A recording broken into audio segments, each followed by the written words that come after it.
Hello everyone. बच्चों, thumbnail देख के थोड़ा आइडिया लग गया होगा, मैं किसी मेडिकल कॉलेज के बारे में बात करने जा रहा हूं। इस मेडिकल कॉलेज में थोड़ा स्ट्रिक्ट रूल्स है, बाकी मेडिकल कॉलेजों से काफी हट के रूल्स हैं।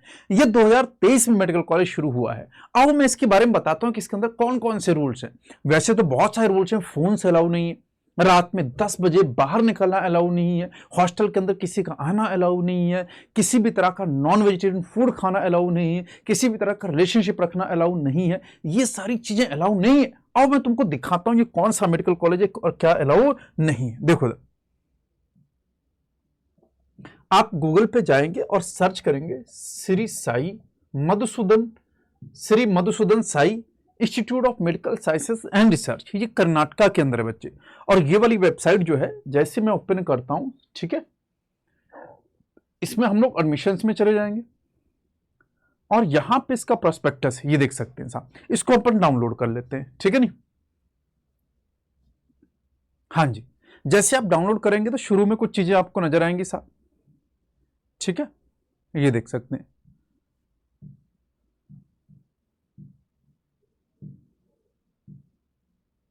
हाँ जी, शुरू में इस प्रोस्पेक्टस में कुछ इस इंस्टीट्यूट्स के बारे में दे रखा है कि इंस्टीट्यूट्स कहाँ पे है, कौन से अवार्ड्स मिले हुए हैं, वो सब कुछ दे रखा है। आप इसकी रीडिंग कर सकते हैं। मैं सीधे रूल्स और रेगुलेशंस की बात करने जा रहा हूं बच्चे, ठीक है। हाँ जी, कुछ स्ट्रिक्ट रूल्स हैं जो बाकी इंस्टीट्यूट से इसको बिल्कुल अलग कर देते हैं। हाँ जी, ये देखिए, एक तो दे रखा है प्रोसीजर फॉर एमबीबीएस और एडमिशन। एमबीबीएस में प्रोसीजर दे रखा है बच्चे।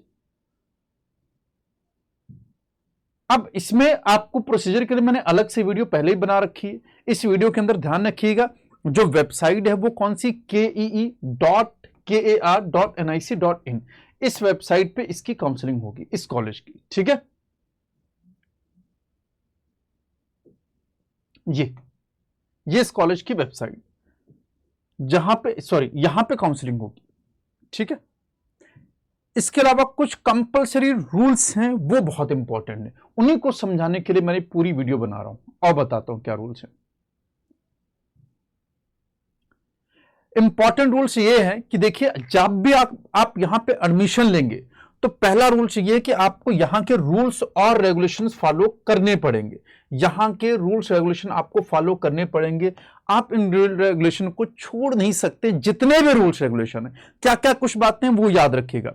एक तो यहां का बॉन्ड बहुत इंपॉर्टेंट है। बॉन्ड क्या इंपॉर्टेंट, देखिए, all students who have taken admission in the university have to compulsory serve in any of the free hospital stabilised by, ये देखना बच्चे,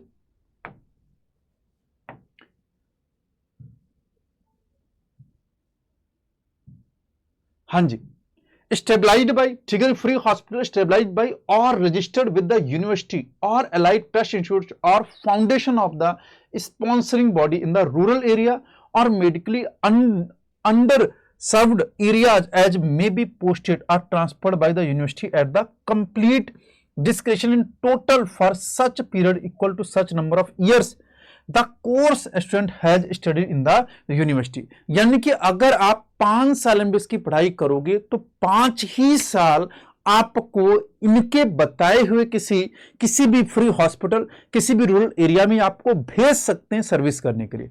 आपको फ्री सर्विस 5 साल प्रोवाइड करनी पड़ेगी। फ्री नहीं, मतलब आपको उसके बदले में पैसा मिलेगा। ये इंस्टीट्यूट आपको उसका पैसा देगा अपनी ड्यूटी के, लेकिन आपको उसके हिसाब से काम करना पड़ेगा 5 साल। ये इनका बॉन्ड है।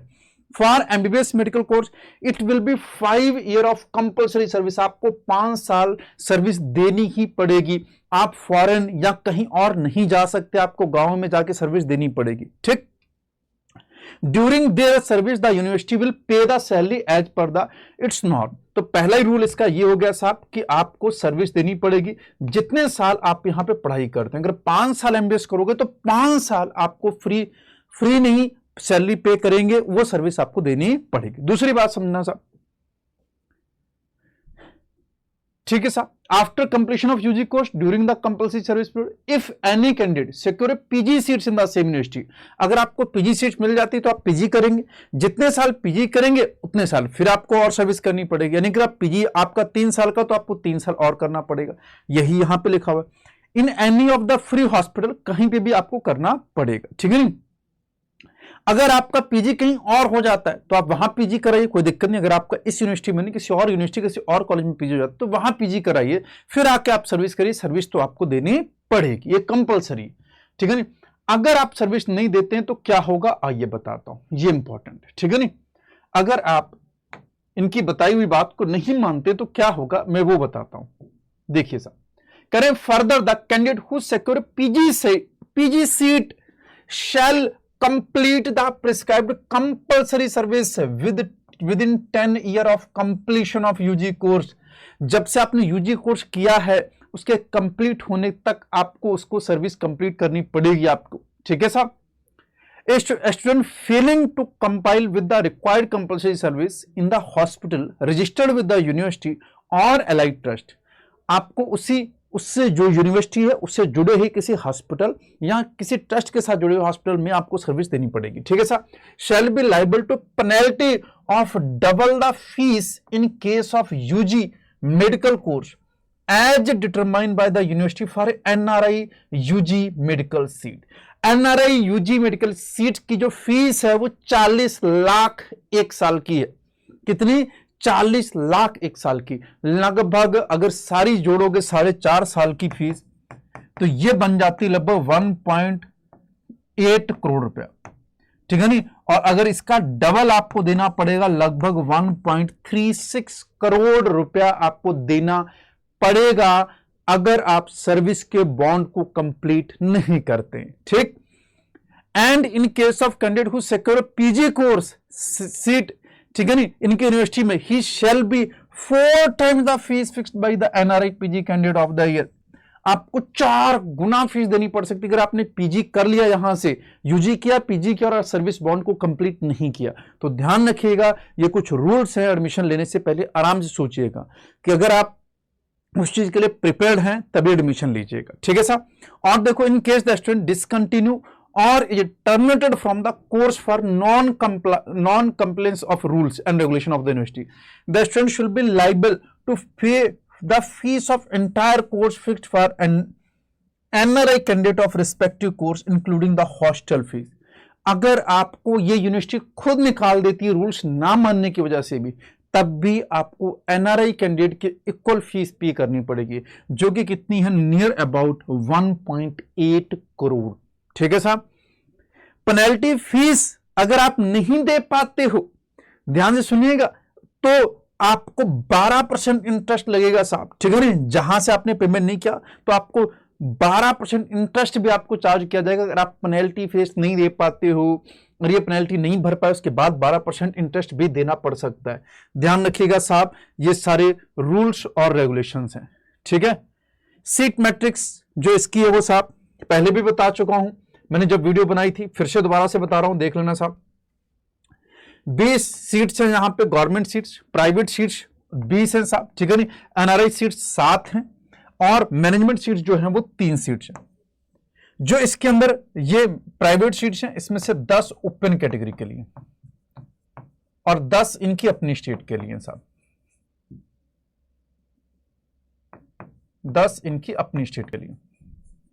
इन 20 की जो फीस है, इन दोनों की फीस जो है वो 0 रुपया है और इन दोनों की जो फीस है साहब वो 40 लाख रुपया है per annum. 40 lakh per annum fees है साहब। तो टोटल 50 सीट्स हैं, जिनमें से इन 40 सीट्स 20 सीट्स जो है इनकी फीस 0 है, इन 40 के लिए, इनके लिए फीस जो है 40 लाख पर एनम, वो एनआरआई हो चाहे मैनेजमेंट कोटा की सीट्स हो, ठीक है साहब। चलिए और देखिएगा साहब, यहां पे कुछ बातें, यहां पे उन्होंने एनेक्जर बना के दे रखा है जिसको लेके जाना होगा। ये एफिडेविट फॉर्म है साहब, इस पे सब कुछ लिखा होगा कि रूल रेगुलेशन आपको मानना पड़ेगा, अगर नहीं मानते हैं तो आपको पेनल्टी भरनी पड़ेगी। अब आ जाते हैं कैंपस के डिसिप्लिन पे, ये बहुत इंपॉर्टेंट है साहब। यहां पे लिख रहे हैं साहब, ध्यान सुनिएगा, यहां पे लिख रहे हैं कि प्रोफेशनल ईयर, ठीक है ना, कब शुरू होगा वो सब अलग बात होगी। जीरो टॉलरेंस है टू रैगिंग की तरफ। ये लोग रैगिंग को कॉग्निजेबल ऑफेंस मांगते। कॉग्निजेबल ऑफेंस का मतलब ये हुआ कि सीरियस ऑफेंस है। सीरियस का मतलब अगर आपको पुलिस बिना वारंट के भी अरेस्ट कर सकती है तो इनका मानना ये अच्छी बात है साहब, ठीक है। फिर कुछ स्टूडेंट के कोड ऑफ कंडक्ट है, वो बहुत ध्यान सुनिएगा। Student code of conduct, code of conduct में क्या है साहब, वो मानने कि आपके अंदर सिंप्लिसिटी होनी चाहिए। Simplicity, the student of campus are required to follow simple lifestyle. हम भी एग्री करते हैं साहब, इनको सिंपल लाइफस्टाइल मानना चाहिए। दूसरी बात, male student are expected to keep clean shaped face, decent hair style and short side burn, यानी बाल छोटे रखने हैं, आपको क्लीन शेव रहना है, अच्छी बात है साहब। Next, female student must always, हमेशा must always have their hair braided.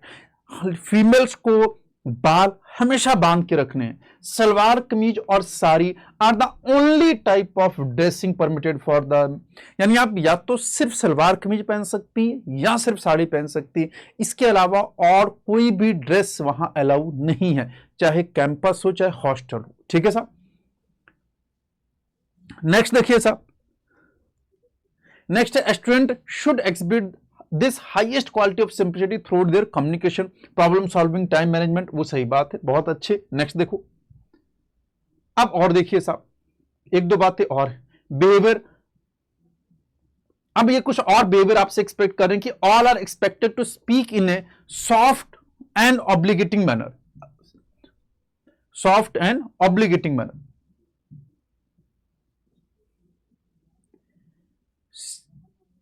ठीक है, बहुत बढ़िया। देखिए साहब, students are expected to treat other with respect and dignity, सही बात है। Silence must be maintain, student group and group parties are not permitted, ठीक है नहीं। Whatever the occasion, occasion चाहे कोई सा भी हो, कोई भी पार्टी अलाउ नहीं है। Student groups and group parties are not permitted, ठीक है साहब। There is a zero tolerance to violence and a student will be expelled from the institute if found having a relationship. अगर आप किसी भी तरह के रिलेशनशिप और अफेयर में पाए जाते हैं तो आपको एक्सपेल्ड कर दिया जाता है, ठीक है नहीं। With anyone even if it is communication level, अगर आप चाहे किसी सोशल मीडिया से भी बात कर रहे हैं तब भी आपको इंस्टीट्यूट से बाहर कर दिया जाएगा, ठीक है नहीं। Over the internet, in this regard, the use of social media networking sites such as Facebook, WhatsApp, Twitter, Instagram, etc. are not permitted for the student. यानी आप सोशल मीडिया का यूज नहीं कर सकते, किसी भी तरह का अफेयर रिलेशनशिप नहीं रख सकते हैं साहब, आप कोई पार्टी नहीं कर सकते, आप इनके ड्रेस कोड को फॉलो करेंगे। ये सारी बातें ये भाई ये इनके प्रोस्पेक्टस में लिखी हुई हैं साहब। इसके अलावा और भी बहुत सारी चीजें ध्यान से देख सकते हैं साहब कि एकेडमिक की इंटीग्रिटी को मेंटेन रखना, बिल्कुल साहब। फिर दूसरी बात है vegetarian food, eating non vegetarian food including eggs is strictly prohibited, आप अंडा भी इंस्टीट्यूट्स के अंदर नहीं खा सकते, ठीक है। Not following this would attract disciplinary action, अगर आप इसको फॉलो नहीं करते हैं तो डिसिप्लिनरी एक्शन होगा साहब, ठीक है। Students are to follow this discipline even during vacations, आपको वेकेशंस पे भी इसे फॉलो करना है, यानी कि नॉनवेज आप इंस्टीट्यूट के अंदर और बाहर भी नहीं खाएंगे, ऐसा वो एक्सपेक्ट कर रहे हैं आपसे। Parents are expected to remind and encourage them about this discipline by following it themselves, ठीक है साहब। इसके अलावा देखिए साहब, आपको करेंगे पार्टिसिपेट करेंगे आप एक्टिविटीज में, satsang, social service activities are part of institute culture and students are expected to participate in them with full enthusiasm. A student must follow compulsory all the activity of daily schedule provided below with a positive mindset, जो कि positive mind के set के साथ आपको provide की जा रही है। चलिए साहब, कुछ और देखिएगा साहब, और देखिए साहब, और इनके और भी रूल्स हैं साहब, ध्यान से देखिएगा रूल्स कि the timing of all activity must be strictly adhered to beyond 10 PM, no activity will be permitted. 10 बजे के बाद, रात के 10 बजे के बाद कोई भी एक्टिविटी अलाउ नहीं है। अब इन्होंने ये क्लियर नहीं किया कि पढ़ना भी अलाउ है या नहीं अलाउ है, ठीक है नहीं। कोई मेडिटेशन करना चाहे या कोई मूवी देखना चाहे तो क्या अलाउ है। Student are expected to be honest and truthful, ये तो हम लोग मानते ही हैं। Smoking, alcohol and narcotic consumption and chewing of tobacco, its related products are strictly prohibited in and around the college and hospital premises, ठीक है नहीं। हॉस्पिटल premises में भी ये अलाउ नहीं है। Students are expected to behave in professional manner, ये तो एक्सपेक्ट होना ही चाहिए। Students found possessing or watching obsession material either in print or multimedia form will be immediately expelled from the university, उसे expelled बाहर निकाल दिया जाएगा। Birthday and other celebration are strictly prohibited in hostel room. Hostel room में आप birthday party नहीं कर सकते, कोई ग्रुप पार्टी नहीं कर सकते हैं साहब। Students found having sexual connections with anyone will be expelled from the college and hostel immediately। किसी के साथ भी कोई सेक्सुअल कनेक्शन नहीं होना चाहिए। Theft or use of somebody else property without explicit permission from the owner will attract disciplinary action। आप disciplinary action उन पे हो सकता है साहब, ठीक है। और देखिए, students are expected to take personal responsibility for their own actions and decision, ठीक है नहीं।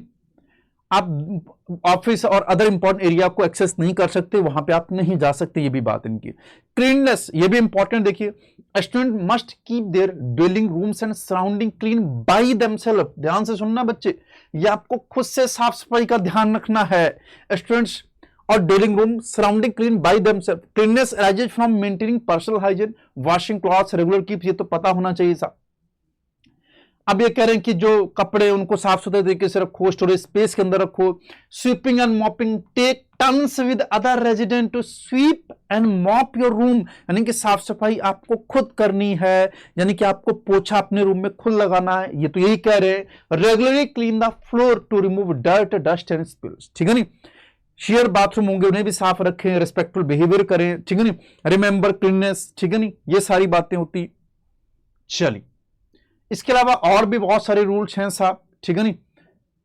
Judicious resources use, all the necessary thing would be provided in the hostel and should not be, बच्चे ये भी इंपॉर्टेंट बात है, should not be brought from home. Gifts and other articles such as expensive watch, clothes, jewellery, gadgets or books must not be accepted even from the parent or allowed or relative without warden permission. बिना warden की permission से आप किसी से भी कोई expensive gift नहीं ले सकते, चाहे वो पेरेंट ही क्यों ना हो, ठीक है साहब। Students can not order item online, आप ऑनलाइन भी ऑर्डर नहीं कर सकते। While living any room, student must take care to see that fans and lights off हो, water tap must be turn off, report any maintenance issue, ठीक है। चलिए साहब, बाकी यहां पे और भी बहुत सारी चीजें लिखी हुई हैं, आप इसको और भी पढ़ सकते हैं साहब। कि visitor and non resident including parents are permitted to enter only up to the hostel visitors lounge, they must leave the pets not allowed, ठीक है नहीं। Students are advised not to keep cash or valuable with them in the room, if in position they must be deposited to the warden, the student will be responsible for the safety of his her belonging inside the room, ठीक। Cooking is not permitted, ठीक है नहीं, cooking is not permitted. और देखिएगा साहब, एक important बात और देखिएगा, इलेक्ट्रिक पॉइंट प्रोवाइड, ठीक है नहीं, hostel. Table and use of another other domestic appliances not allowed, इसके अंदर बच्चे कोई भी और वो अलाउ भी नहीं है, किसी भी तरह का लैपटॉप, फोन, इनको भी यूज नहीं कर सकते साहब, ये भी यहीं पे लिखा हुआ है साहब। ये देखिएगा साहब, use of electric gadgets, electric gadget, ये देखिएगा, no television are permitted to the hostel room, students have to watch TV provided in the common room only at specific time after due permission from the warden। आप mobile छोड़िए साहब, आप television भी नहीं देख सकते बिना परमिशन के। Are not permitted to keep personal mobile phone when in the hostel, they must deposit to the personal phone to the warden and collect them back before going to vacation, no compliance to this will attract strict disciplinary action। Common phones are available with the warden and are only to be used for communicating with the parents once a week for a specific duration। आप हफ्ते में एक बार call कर सकते हैं, वो भी एक स्पेसिफिक ड्यूरेशन के लिए, ठीक है। Electronic item, MP3 players, MP4 players, iPods, pen drive, hard disk etc are to be used and kept in one's position only with the permission of the warden. WiFi provide होगा, laptop provide होगा institute द्वारा साहब, ठीक है नहीं। बाकी कुछ safety के इश्यू बारे में दे रखा है। Involvement in strike and criminal act, ये भी इंपॉर्टेंट है साहब। It is illegal to involve in strike, आप किसी भी तरह की स्ट्राइक ऑर्गेनाइजेशन के अंदर नहीं कर सकते हैं साहब। Any other activity which are likely to effect the peace and tranquillity साहब, ठीक है नहीं, उसे भी आप फॉलो नहीं करेंगे। Immoral activity including the use of foul language, ये तो होना ही चाहिए साहब। ये सारी बातें लिखी हुई हैं, बाकी आप स्टूडेंट्स रिस्पॉन्सिबिलिटी, ये तो आपको पता ही है साहब, ठीक है नहीं। ये सारी बातें इसमें लिखी हुई हैं, आप यहां से डाउनलोड करके और सब कुछ भी पढ़ सकते हैं। कहने का सेंस सिर्फ इतना है साहब, ध्यान से सुनिएगा। मेरे कहने का सेंस ये है कि आप कह रहे हैं कि मोबाइल फोन अलाउ नहीं है, नॉनवेज खाना अलाउ नहीं, सोशल मीडिया अलाउ नहीं, बर्थडे पार्टी अलाउ नहीं, रात में 10 बजे के बाद कोई एक्टिविटी अलाउ नहीं है, आपको साफ सफाई खुद रखनी है। ये गुरुकुलम रूल को फॉलो कर रहे हैं साहब। ये इंस्टीट्यूट्स ने रूल्स जो बनाए हैं वो काफी अच्छे हैं, बुरे नहीं है, लेकिन जो फॉलो करेगा उसकी माइंड, उसकी स्पिरिट पे फर्क पड़ेगा साहब, ठीक है नहीं। इसके अंदर ओवरऑल कंप्लीट ट्रांसफॉर्मेशन देखने को मिलेगा, इसमें कोई डाउट वाली बात नहीं। बट ये लोग अगर और चीजें इंक्लूड करते तो वो और अच्छा होता है। झाड़ू पोछे की जगह ये भी लिख देते लोग कि विजन हमारा क्या है, हम बच्चे को जब वो निकलेगा 5 साल बाद वो क्या क्या गेन करके निकलेगा साहब, ये भी इंपॉर्टेंट है। अगर उसके पास फोन नहीं होगा तो बहुत सारी चीजों से वो कहीं ना कहीं मुझे लगता है पीछे छूट जाएगा। बच्चे कैसे वो एक्सेस कर पाएगा? अगर मान लो उसको आगे जाके पीजी करना है, अब्रॉड जाना है, मान लो यूएसए जाना है, या वहां से जाके पढ़ाई करनी, इंडिया में भी कुछ अच्छा और कुछ करना है, जब उसके पास फोन का सही तरीके से एक्सेस ही नहीं होगा, चीजों को एक्सेस ही नहीं कर पाएगा, लोगों से इंटरेक्ट नहीं कर पाएगा, तो कैसे काम चलेगा? विजिटर्स भी अलाउ नहीं है साहब, हफ्ते में एक दिन वो उसको फोन पे बात करने को मिलेगी, तो ये तो बहुत गुरुकुल वाला रूल हो गया साहब। अब आप कमेंट करके बताइएगा कि ये रूल सही है या नहीं सही है, और ये कितने वैलिड है। और जितनी बातें ये लिखी हुई हैं, बच्चा ऑलरेडी नीट की तैयारी करके आया है, वो छोटा बच्चा नहीं है, वो समझदार है, उसको पता है, इतनी अकल है। आपको इतना सब कुछ नहीं लिखना चाहिए कि हर एक चीज, छोटी छोटी चीज आपने लिख दी है, इतनी शायद एक हर डॉक्टर को समझ होती है। जब डॉक्टर बन के निकलते हैं तो उनकी पर्सनैलिटी उसके अंदर दिखती है, ठीक है। बाकी आप सब लोग कमेंट करके बताइएगा कि इसमें से कितने रूल्स आप फॉलो कर सकते हैं, कितने रूल्स आप फॉलो नहीं कर सकते। कितने बच्चे ऐसे हैं जो ऐसे मेडिकल कॉलेज में नहीं जाना चाहते हैं, कितने लोग ऐसे हैं जिनको ये रूल्स पसंद आए, वो चाहते हैं कि ऐसा मेडिकल कॉलेज हो और उनकी लाइफ में ट्रांसफॉर्मेशन हो और वो कुछ नया, कुछ नई स्पिरिट लेके आए। अरे हाँ या ना? चलिए एक बात और, आप सबके भारी डिमांड पे हम लोग एक नया बैच लेके आए हैं साहब, जज्बा बैच। ये जज्बा बैच काफी स्पेशल बैच है। कैसे स्पेशल है ध्यान रखिएगा साहब, इसमें हम पर्सनल मेंटरशिप दे रहे हैं। ये देखिए साहब, पर्सनल मेंटरशिप दे रहे हैं, ठीक है। पर्सनल मेंटरशिप, पर्सनल मेंटरशिप में क्या है साहब, इसके अंदर हम 250 के 4 बैचेज बना रहे हैं द्रोणा के। द्रोणा नाम रखा है, और उस द्रोणा में हम 250 बच्चों को मेडिकल कॉलेज तक छोड़ के आएंगे। हम उसको हर लेवल पे गाइड करेंगे, चाहे फिजिक्स हो, केमिस्ट्री हो, जूलॉजी हो, बॉटनी हो, चाहे उसके डाउट हो, हेल्थ के इशू हो, चाहे स्ट्रेटजी हो, कुछ भी हो, हम उसे हर तरीके से गाइड करेंगे। तो आप इस जज्बा बैच को इनरोल करिए। इसका प्राइस है 3,332 रुपया, जो कि आपको जस्सी कोड लगाने पे, ये मेरा कोड है जस्सी कोड, जैसे ही लगाएंगे तो आपको 40% ऑफ मिल जाएगा, और ये आपको मात्र 2,000 रुपए में अवेलेबल हो जाएगा। तो आप इस तरह से इस कोड, इस बैच में इनरोल कर सकते हैं। बहुत कम फीस है, बहुत सारी आप देख सकते हैं साहब, लगभग 9 फैकल्टी आपको इसके अंदर मिलेंगे, ठीक है बच्चों। अब आपको और कोई भी इससे बैच रिलेटेड डाउट हो, तो कोई भी तरह का और डाउट हो तो कमेंट करना मत भूलिएगा। Thank you.